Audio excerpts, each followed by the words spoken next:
Okay, so you read the title. Today I'm going to be talking about why Sonic Boom might just be the best characterization of everyone's favourite orange yellow fox, Miles Tails Prower, aka Tails. You see, unlike the mainline Tails, Tails' characterization in Sonic Boom isn't inconsistent as hell, and he doesn't cower in fear at the mere presence of something he dealt with 26 years ago. You know, perfect chaos? Yeah, I still don't forgive forces. The one problem that I've noticed with Tails in the mainline games from Adventure 1 to Sonic Frontiers is Tails has never had a consistent characterization. In Sonic Adventure 1, his entire arc was he wanted to stop depending on Sonic and to be able to fend for himself. He does this and faces Eggman on his own to prove that he doesn't need Sonic to protect him all the time. This carries through to Sonic Adventure 2. When Sonic is supposedly killed on the arc by Eggman, Tails takes it upon himself to protect Amy. His personality had been pretty consistent. That is until Sonic Unleashed rolls around in 2008. Sonic Unleashed is a brilliant game, even I will admit that. It does have flaws, but to be honest, at the end of the day, every piece of media has flaws. It's just Sonic games tend to have a lot of them, more than the average Joe. Sonic Unleashed started the trend of Tails being inconsistent with the way he acts. You could argue that Dark Gaia was something new, something that Tails had never really seen before, but I'd argue that Tails has probably fought worse creatures than Dark Gaia. Even then, it's the fact that Tails was scared of Dark Gaia's minions. I'd understand if it was Dark Gaia himself that Tails was afraid of, but considering he was afraid of a few minions, I feel like that's a bit weak. But again, that's just me.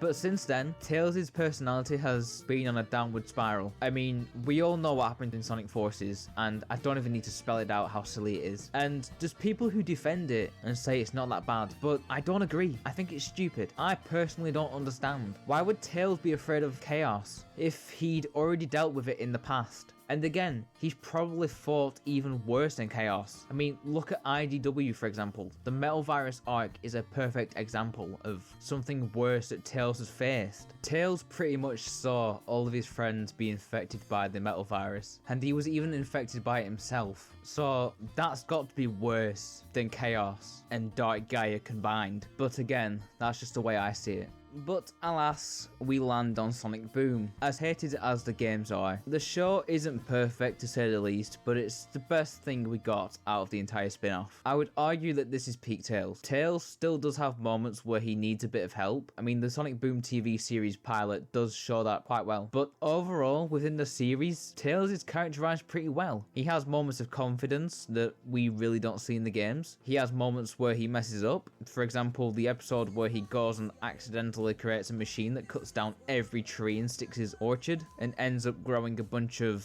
I suppose they're supposed to be Venus flytraps? Whatever they are, Tails sticks up for himself and Sonic and save the day. Tails manages to put his invention to good use by destroying the Venus flytrap things. There's that episode, and there's the episode where he clones himself and all hell breaks loose. You know the episode. Okay, would it help if I just spoon-fed it to you? No, wait, fork feed it to you. Okay, whatever. Puns are no funs. But aside from having times where he messes up, there's the episodes where he's confident. For example, the episode where he goes to face Eggman on his own because Eggman stole his robot? You could argue that Sonic and Co end up saving him towards the end of the episode, but Tails still went through the effort to actually face up to Eggman. Whilst yes, you could also argue that Tails does succumb to Eggman and become his servant, it's actually a pretty good plan. He leads Sonic to him through a holographic message transmitted by his little robo, and they all come and save Tails before he can plug in a plug to a dangerous electrified plug socket. Seriously, who writes this stuff? To be honest, at the end of the day, Tails' characterization in Sonic Boom is way more consistent than the entirety of his mainline characterization. And I would say that that is one of my favorite things about Sonic Frontiers, is the way Tails finally acknowledges how inconsistent he has been over the years. So I have to hand it to Ian Flynn, S rank for acknowledging and recognizing Tails' flawed character arc. It only took the writers 14 years to write Tails properly. So well done on that.